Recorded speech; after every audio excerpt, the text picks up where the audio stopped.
ఆంధ్రజ్యోతిలో ఇక్కడ ఒకటి క్లియర్గా అనిపిస్తూ ఉంది. ఆంధ్రజ్యోతిలో చూద్దాం. కేసీఆర్ కాస్కో, మా కార్యకర్తల పౌరుషమాన్ని కుట్రలు కుతంత్రాలా తేల్చుకుందాం.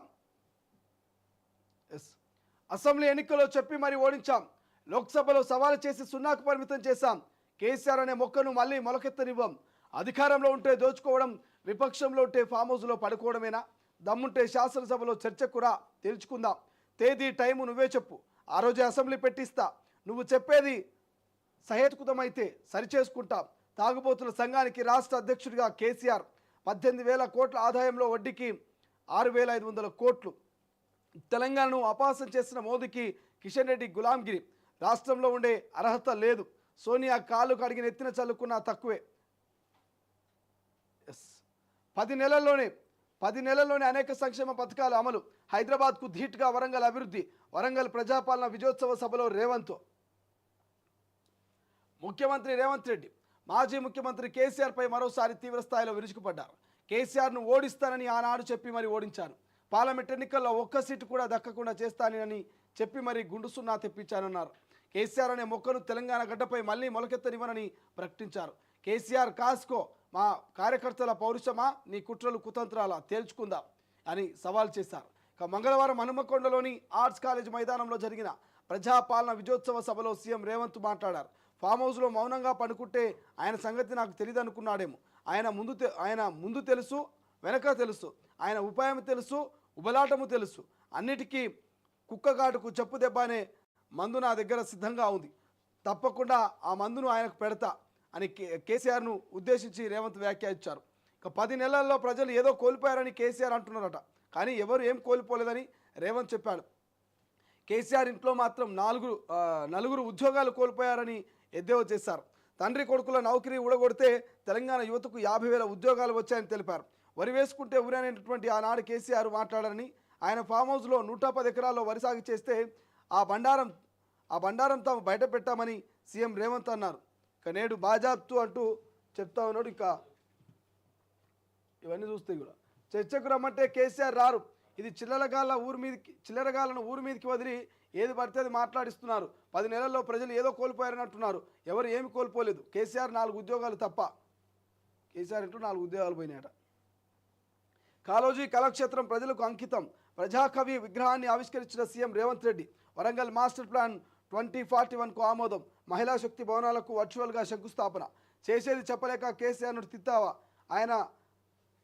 ఆయన నామస్మరణ చేసినంతనే నీ పాపం పోదు. శాతగానోనికి మాటలు, శేవలేనోనికి బూతులు ఎక్కువనట. మంచిగా గమ్మత్ రాశారు కదా. కాంగ్రెస్ జరపాల్సింది అపజయోత్సవాలట. ఓహో, హరీష్ రావు గారు అంటున్నారా? చేసేది చెప్పలేక కేసీఆర్ని తిడుతున్నావా? ఆయన నామస్మరణ చేసినంతనే నీ పాపం పోదట. శాతగానోని మాటలు, శేవలేనోనికి బూతులు ఎక్కువనట. ఇక మీ స్థాయి ఎంత, మీ బతికెంత? రేవంత్ నోరు అదుపులో పెట్టుకో. మోదీని విమర్శించడంపై ఈటెల సచివాలయంలో చర్చకు సవాలట. ఇది బాగున్నది, గమ్మత్తున్నది. దీని గురించి మాట్లాడుకోవాలి. నిన్న హనుమకొండ ఆర్ట్స్ కాలేజీలో విజయోత్సవ సభలు నిర్వహించింది అధికార కాంగ్రెస్ పార్టీ. సో అక్కడికి మంత్రులు, ముఖ్యమంత్రి గారు హాజరయ్యారు. అక్కడ కొన్ని శంకుస్థాపన కార్యక్రమాలు చేశారు.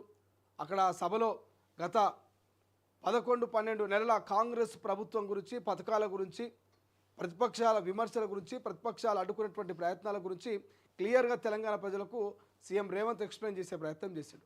సో ఆ ఎక్స్ప్లెనేషన్లో భాగంగా నిన్న మాజీ ముఖ్యమంత్రి కేసీఆర్ను ఒక ఆట ఆడుకున్నాడని చెప్పాలి. ఎప్పటి నుంచో తెలంగాణ ప్రజలు అడగాల్సినటువంటి ప్రశ్నలన్నీ కూడా నిన్న సీఎం రేవంత్ అడిగిండు. అరే, ఒక ప్రతిపక్ష నాయకుడు, ప్రధానంగా ప్రతిపక్షంలో ఉన్నటువంటి నాయకుడు, ఆయన ప్రతిపక్ష నాయకుడి హోదాలో ఉండి మరి అసెంబ్లీకి రావాలి కదా. శాసనసభాపక్ష నేత మరి ఆయన అసెంబ్లీకి రాకుండా ఆయన ఫామ్ హౌస్లో పడుకుంటే మరి ప్రజల తరపున ప్రభుత్వాన్ని ఎవరు ప్రశ్నించాలి? ప్రజల తరపున ప్రభుత్వాన్ని ఎవరు మేల్కొల్పాలి? అది కేసీఆర్ బాధ్యతనే కదా. అలా ప్రధాన ప్రతిపక్ష నేత. సో నిన్న రేవంత్ క్లియర్ చెప్తున్నాడు, కేసీఆర్ కాస్కో, మా కార్యకర్తల పౌరుషమా, నీ కుట్రలు కుతంత్రాల తేల్చుకుందామని అంటున్నాడు. మరి తేల్చుకుంటారో లేదో బీఆర్ఎస్ వాళ్ళు చూడాలి. ఇంకోటి, కేసీఆర్ను గత అసెంబ్లీ ఎన్నికల్లో భాగంగా ఓడిస్తామని చెప్పి మరి ఓడించినాం. పార్లమెంట్ ఎన్నికల్లో ఒక్క సీటు కూడా గెలవనీయమని చెప్పినాం, గెలవనీయలేదు. సో ఇప్పుడు కూడా చెప్తా ఉన్నాం, కేసీఆర్ నిన్ను ఎక్కడికక్కడ కనుమరుగయ్యేలా చేస్తాం, ఖచ్చితంగా ఇక చూసుకుందామా కార్యకర్తల పౌరుషమో నీ కుట్రలు కుతంత్రాలు అంటూ క్లియర్ చెప్తున్నాడు. సో కేసీఆర్ గురించి నాకు అన్నీ తెలుసు, ఖచ్చితంగా ఫామ్ హౌస్లో పడుకున్నాడు కాబట్టి నా గురించి ఏం తెలియదని ఆయన కలలు కంటా ఉన్నాడు. కానీ కేసీఆర్ గురించి నాకు అన్నీ తెలుసు, ఏం చేయాలో తెలుసు, ఆయనకి ఏ మందు వేస్తే ఏం జరుగుతుందో నాకు తెలుసు, కేసీఆర్ కేసే మందు నా దగ్గర ఉందంటూ నిన్న రేవంత్ గరమైనటువంటి పరిస్థితి. సో తాగుబోతుల సంఘం అధ్యక్షుడు అంటూ మాజీ ముఖ్యమంత్రిని ప్రస్తుత ముఖ్యమంత్రి సంబోధిస్తూ ఉన్నాడు. పాపం అసలైనటువంటి తాగుబోతుల సంఘం అధ్యక్షుడు ఫీల్ అవుతున్నాము, ఏమో నన్ను కేసీఆర్ తోడు బోలవాడుతుందని చెప్పేసి. ఎందుకంటే తాగుబోతుల సంఘం అధ్యక్షులు తాగుబోతులంతా కూడా జెన్యున్ ఉంటారు. పాపం రూపాయి ఎక్కువైనా సరే కానీ కోటర్ కొనికే సిద్ధంగా ఉంటారు. అవసరమైతే పిల్లల పుస్తలు తాళ్ళు అవన్నీ తీసుకొచ్చి వాళ్ళ బంగారం తీసుకొచ్చి కుదబెట్టో లేకపోతే వైన్ షాప్లో పెట్టో మందు ఆగుతారు. వాళ్ళంతా జెన్యున్ ఉంటారు. సో కేసీఆర్ను మమ్మల్ని పోలుస్తామని వాళ్ళు ఫీల్ అయ్యేటట్టున్నారు. ఏమైంది తెలంగాణలో కేసీఆర్ పోయినాకంటే ఏం కాలే. కేసీఆర్ ఫ్యామిలీలో 4 ఉద్యోగాలు పోతే తెలంగాణ ప్రజలకు 50,000 ఉద్యోగాలు వచ్చినాయంటూ రేవంత్ కామెంట్ చేస్తున్నాడు. సో ఇది వాస్తవమే. గతంలో 10 ఏళ్ల పాటు నువ్వు చెప్పినటువంటి మాయమాటలన్నీ తెలంగాణ ప్రజలు నమ్మిరు.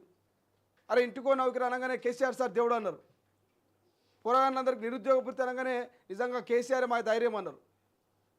ఇక ఇందిరా గతంలో డబుల్ బెడ్రూమ్లు కావచ్చు, లేకపోతే దళితులు ముఖ్యమంత్రి కావచ్చు, దళితులకు 3 ఎకరాల భూమి కావచ్చు, రుణమాఫీలు కావచ్చు, ఇవన్నీ నువ్వు చెప్పుకుంటూ పోతే అబ్బో కేసీఆర్ సార్ ఏమో చేస్తాడు, అరిచేతుల మొత్తం ప్రపంచాన్ని చూపిస్తాడు, అంత ధీరుడు వీరుడు సూర్యుడు టాలెంట్ గలవాడు అని చెప్పేసి సార్ను ఆకాశానికి ఎత్తితే ఒక్కసారి ఆకాశం మీదకి వెళ్ళి తెలంగాణ ప్రజలను తొక్కే ప్రయత్నం చేశారు. తెలంగాణ ప్రజలు తెలివైన వాళ్ళు కదా, ఇట్లా లేపిన వ్యక్తులు ఇట్లా బడబెట్టారు. సో తెలంగాణ ప్రజలకు అన్నీ తెలుసు. సో బ్యాలెన్స్గా ఉండాల్సినటువంటి నిన్ను ఒక్కసారిగా ఉద్యమ నేపథ్యము తర్వాత 2014 2018 నువ్వేదో చేస్తావు, ఏదో పొడుస్తావు, బంగారు తెలంగాణ చేస్తున్నందుకు ఒక్కసారి తెలంగాణ ప్రజలంతా కూడా నేను ఇట్లా లేపి నెత్తి మీద పెట్టుకోరు. ఇక నువ్వు నెత్తి మీద పెట్టుకునే అనుకొని ఉన్నదంతా ఊడ్చుకోనాకి సంపాదించుకొని దోసుకొని దాచుకొని కాళేశ్వరం అని ఇక మల్లన్న సాగర్ అని అదని ఇదని తెలంగాణ ప్రజల్ని అరిగోసలు పెడితే చూసి ఏం చేయాలని అర్థం కాక నెత్తి మీద నేను ఎత్తుకున్నది మేమే కదా అని నెత్తి మీదకి వెళ్ళి తీసి నేల మీద వేసారు. నేల మీద పడ్డాడు మళ్ళీ లేస్తారా ఇక అవుతుందా కేసీఆర్ తోటి మళ్ళా? సో రేవంత్ కూడా అదే చెప్తున్నాడు, 10 ఏళ్ళ నీ పరిపాలన నీ అరాచకము అందరికీ తెలుసు, కేసీఆర్ కాసుకో ఇక మా కార్యకర్తల పౌరుషమా నీ కుట్రలో, ఇక ఫామ్ హౌస్లో మౌనంగా వాడుకుంటే నీ సంగతి నాకు తెలియదు అనుకుంటున్నావా? నీ వెనక తెలుసు, నీ ముందు తెలుసు, నీ కథ తెలుసు, నీ కార్ఖాని తెలుసు, నీ టక్కు టమార గజకర్ణ గోకర్ణ విద్యలని తెలుసు. నువ్వు ఆ విద్యలతోటి తెలంగాణ ప్రజల్ని ఎట్లా మభ్యపెట్టినావు, ఎట్లా దాచుకొని దోసుకున్నావో. ఇప్పుడు ప్రతిపక్షంలో ఉండి సైలెంట్గా ఉంటా, ప్రతిపక్షంలో ఉండి అధికార పార్టీని ప్రశ్నించను, ప్రతిపక్షంలో ఉండి ప్రజల తరపున నేను మాట్లాడను అంటే ఊరుకుంటామా? నువ్వు అసెంబ్లీకి రావాల్సిందే, అసెంబ్లీలో మాట్లాడాల్సిందే, మేము దానికి సమాధానం చెప్పాల్సిందే. నువ్వే టైం చెప్పు, నువ్వే డేట్ చెప్పు, నువ్వు ఏ ముహూర్తం చెప్తే ఆ ముహూర్తానికి నేను అసెంబ్లీ ఫిక్స్ చేస్తా, ఆ రోజు మాట్లాడదామని సీఎం రేవంత్ చెప్తా ఉన్నాడు. ఇంత ఓపెన్ ఆఫర్ ఎవరిస్తారా? ఇంత బహిరంగంగా ఎవరైనా సవాల్ విసురుతారా? నిజంగా రేవంత్ ధైర్యానికి మెచ్చుకోవాలి. మీరే సమయం చెప్పునంటుండు, మీరే డేట్ చెప్పునంటున్నాడు, మీరే ముహూర్తం ఫిక్స్ చేయండి, మీరు ఏ ప్రశ్న అడిగితే ఆ ప్రశ్నకు సమాధానం చెప్తాం, దేని మీద చర్చ అంటే దాని మీద మాట్లాడదామని ఓపెన్ ఆఫర్ ఇస్తా ఉన్నాడు బీఆర్ఎస్ నేతలకు, ప్రతిపక్ష నాయకులకు.